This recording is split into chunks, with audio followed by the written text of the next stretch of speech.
Welcome to The Explainer. So, have you ever noticed how some people just completely disappear when life gets tough? Right? We're talking about a phenomenon that's deeply painful and honestly incredibly misunderstood. We all know someone, maybe it's a close friend, a family member, or even a partner, who when they hit a rough patch just stops replying to texts, they dodge your phone calls, they completely withdraw and just go totally dark. Sometimes it's for a couple of days, and sometimes, man, it stretches into months. Well, today, we're really going to look closely at the psychology behind this vanishing act.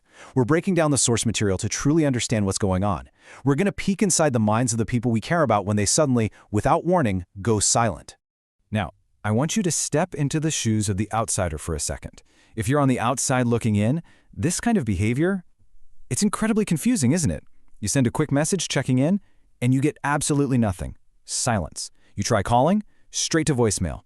And our immediate human reaction is to wonder what the heck this confusing vanishing act actually means. Are they mad at you? Do they just not care about the relationship anymore? Honestly, it feels like rejection. It feels incredibly personal. But, as we'll see as we explore the psychological data today, this behavior is actually very often completely misinterpreted. Okay, so let's dive into this and shatter the myth that they're abandoning you. Look, it's super easy to assume they don't care or that they're angry, but the psychological reality, it's very, very different. Disappearing during hard times is rarely about selfishness, and it rarely means they don't care about you. Actually, in the vast majority of cases, it's simply the mind's way of coping with intense emotional overload. It's not a conscious choice to abandon anyone, it's actually the nervous system slamming on a biological emergency brake. Which brings us to Phase 1, the biological threat. To really grasp this, we have to look at how the brain actually processes intense difficulty, starting with a very primal, purely physical reaction. When life becomes overwhelmingly difficult, your nervous system doesn't just see a math problem to solve or a tricky scheduling conflict. No, it sees an active, immediate threat. And this can trigger the mind and body to enter a profound state of survival mode. Psychologically speaking, when a human enters survival mode, their attention drastically narrows. The nervous system literally conflates emotional stress with physical danger. Because of this, the brain instinctively just stops focusing on external things. Social connection, relationships, maintaining appearances, all of that goes out the window. It forces the mind to instinctively drop those social connections in favor of immediate emotional protection. And what's truly fascinating here is how this totally reframes the withdrawal. Rather than reaching outward for comfort, the person instinctively withdraws inward. It's almost as if the mind is desperately trying to find a dark, quiet place to hide until the perceived danger finally passes. The person you love isn't shutting you out of malice. They are, quite literally, locking themselves in for safety. They're building a fortress to weather a storm that you can't even see. Moving on to Phase 2, craving safety and control. Now, this phase combines two deeply intertwined psychological needs, the intense fear of emotional exposure and the absolute need to control their environment when everything else just feels chaotic. Think about the society we live in, right? There's this intense pressure to always have things figured out.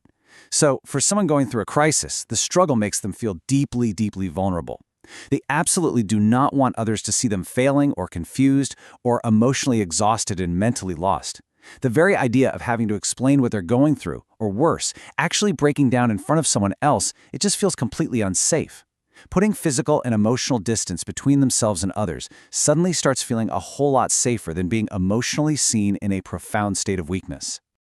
So picture this. On one side, the outside world is filled with chaotic unpredictability. Forced conversations, sudden questions you just aren't prepared for, the intense pressure to articulate complex emotions. When everything around you feels out of control, interacting with others is just too much emotional stimulation. But on the other side, isolation. And isolation offers complete control. There are absolutely no expectations. It's a safe zone. Withdrawing becomes this vital coping mechanism to reduce that stimulation when everything already feels way too heavy to carry. Isolation is literally the one and only environment where they can completely control the volume of their life. That leads us into Phase 3, the burden narrative. This introduces a deeply heartbreaking interpersonal dynamic that just plays on a loop inside the withdrawer's mind. My problems will only stress other people out. And this is perhaps the most tragic reason of all. Many people who disappear silently believe this deeply ingrained internal monologue. Instead of asking for support or leaning on a friend, which is exactly what we on the outside wish they would do, they disappear to completely avoid feeling guilty. We actually call this the self-reliance trap. Psychological data shows that people who have developed strong self-reliance patterns often struggle immensely to seek help, even when they desperately need it. They possess this deep fear of becoming a burden. They want to avoid feeling needy at absolutely all costs. Because they worry so much that they'll annoy or inconvenience the people they love, asking for help just feels like an impossible imposition. So what do? Well, they keep everything locked inside to protect their loved ones. To their overwhelmed mind, suffering in absolute silence actually feels less heavy than the guilt of feeling like a burden to someone else. And finally, phase 4, running on empty. This focuses on the final reason we're covering today, highlighting the sheer physical and cognitive toll of prolonged stress. We often forget that stress isn't just some fleeting emotion. It's a state that consumes a massive amount of physical energy. When someone is navigating a really heavy life challenge, their mental battery literally drops to 0%. Their cognitive energy is completely, utterly drained. It's a state of absolute exhaustion, where all of their remaining energy is being used up just to keep breathing, just to survive the day. When that battery is sitting at absolute zero, incredibly simple tasks start feeling physically exhausting. Just the thought of maintaining a normal conversation or socially interacting can feel literally impossible. And this brilliantly illustrates why leaving a text on read or sending your call straight to voicemail isn't about ignoring you. It's a sign that they genuinely, physically lack the cognitive and emotional energy to engage with the outside world. To them, just typing out a response, it feels like climbing a mountain. So let's look at the reality: shields, not weapons. As we wrap up this explainer today, I really want to bring us back across the empathy bridge, moving from the confusion of the outsider to a deep understanding of what's really going on. If you relate to this, or if you know someone who does, you absolutely must remember the core thesis of our source material today. Withdrawing is a protective shield, not a weapon. It's an act of desperate self-preservation. When they pull away, they are not launching a personal attack against you. No, they're raising a shield to protect a nervous system that is completely overwhelmed. I want to leave you with this final, provocative question. How does understanding this change the way you see the people in your life? Think about it. When someone goes dark, can you now see the exhaustion instead of the rejection? If you enjoy learning the hidden psychology behind human behavior, emotions, and relationships, please subscribe.